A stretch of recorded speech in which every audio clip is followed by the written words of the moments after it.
Olá pessoal, bom dia, boa tarde, boa noite. Mais uma vez aqui o engenheiro e professor Alexandre Santos, trazendo mais um conteúdo aí da engenharia estrutural, gente. Hoje nosso estudo aqui é sobre a mecânica dos solos.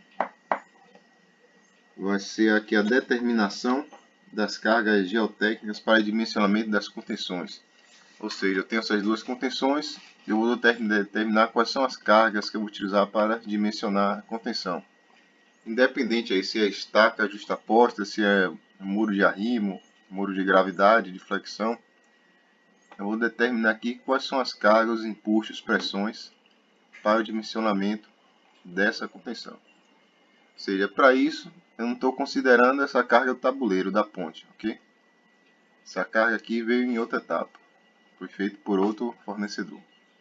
Minha carga vai tratar só da geotécnica, só geotecnia. Aproveitando aí, já se inscreve no canal. Meu Instagram também, pode dar um pulo lá no meu Instagram. Me segue lá que eu posto material diariamente sobre engenharia, material tanto didático como projetos e obras aí que eu realizo, ok? Sempre com dicas bacanas. Então vamos nessa. Primeira coisa aqui, eu tenho que ter o SPT, né? A sondagem desse terreno, para eu descobrir quais são as camadas, qual o tipo de solo, quais são os índices físicos que eu vou utilizar, certo? Vou mostrar aqui qual é o SPT que eu usei. Então foi a sondagem. Tá ela aqui. Basicamente 4 camadas. Ali eu estou indo até 4,90 m, que é a profundidade dela. E aqui eu tenho a descrição de cada camada. Certo? Areia fina, silt arenoso. E o que eu mais preciso nesse momento aqui da sondagem são esses dados aqui. Ó. O NSPT, N golpes, ou seja, o número de golpes de cada camada. Isso aqui representa o número de golpes que eu dei para afundar os últimos 30 centímetros do ensaio. Ok? Primeira camada foram 3 golpes para afundar os 30 centímetros, outro 5, 18, 19. Ou seja, eu tive um crescimento aqui de resistência com o aumento da profundidade. Ou seja, no final aqui eu já tenho aqui um pedregulho, um silt arenoso com pedregulho, até chegar já o impenetrável dela.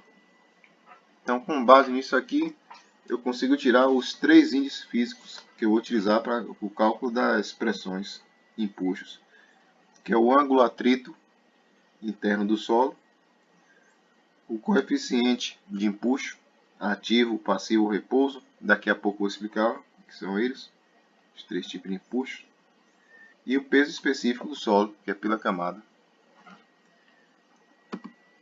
Então aqui, empuxos, só para a gente dar uma relembrada aí da mecânica dos solos.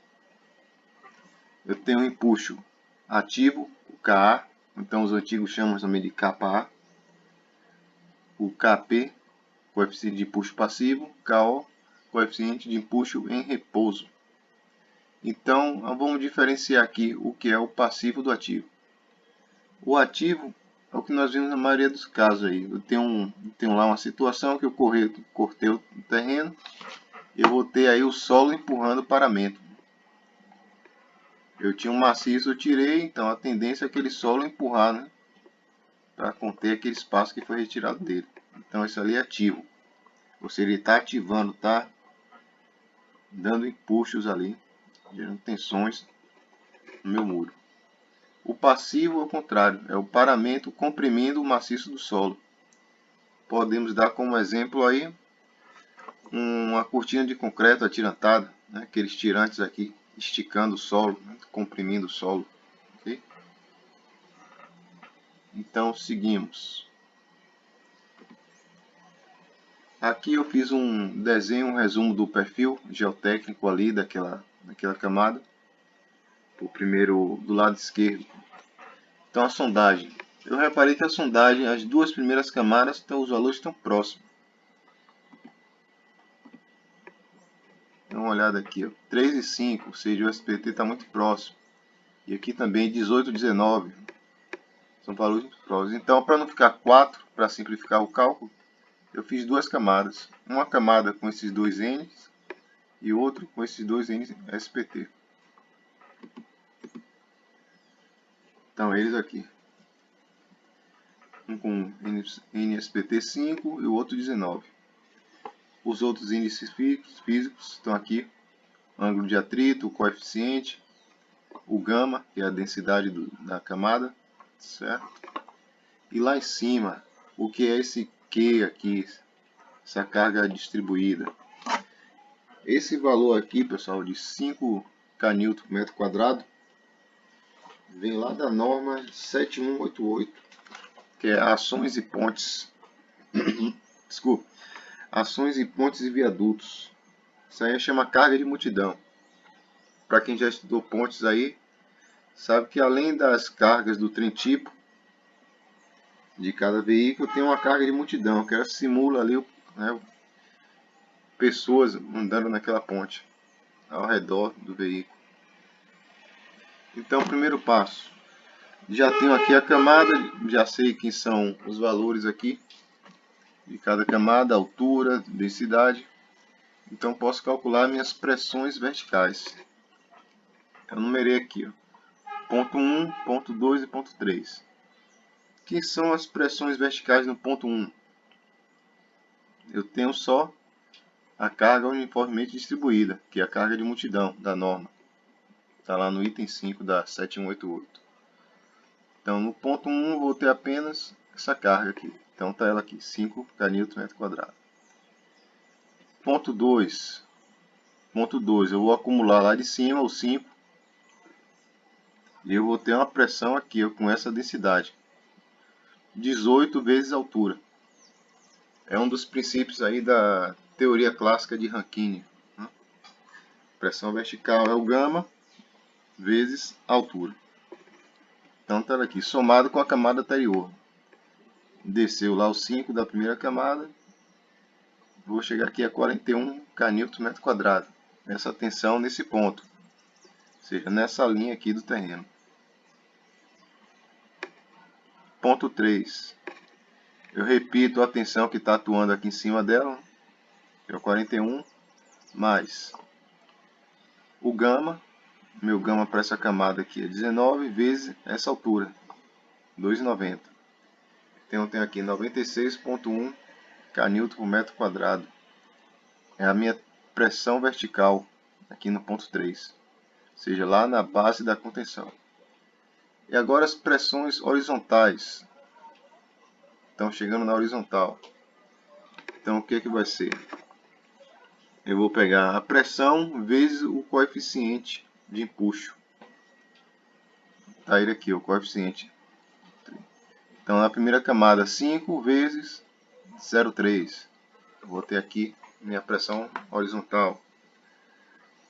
No ponto 2, 41 vezes 0,3 também.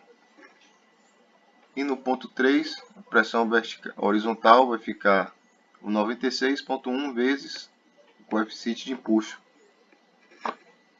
0,37.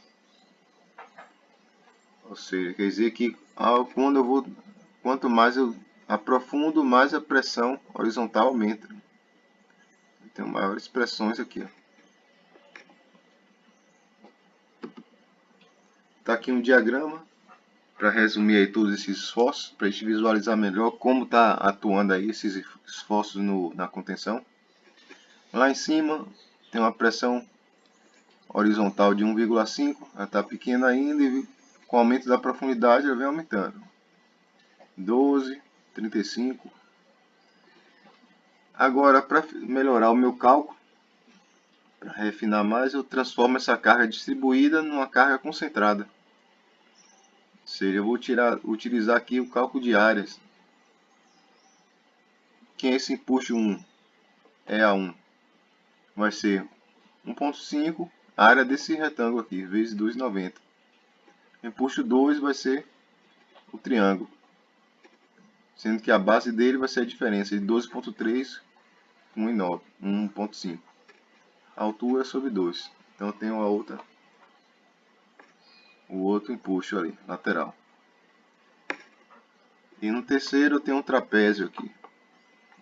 Fazendo a área do trapézio. eu vou encontrar esse outro empuxo. O ponto de aplicação a gente tira aí dos cálculos de centroide. Nós já temos um vídeo de centroide, pode procurar aí na minha lista aí de vídeos que eu já estou explicando aí passo a passo de centroide. Ou seja, aqui é o centroide de um retângulo, de um triângulo, o centroide de um trapézio, que é uma figura composta. Só lembrando, o retângulo é o centro, é o mais simples. O triângulo é um terço a partir de 90 graus. E o trapézio eu tenho que fazer duas figuras, tem que fazer um retângulo e um triângulo. É uma figura composta.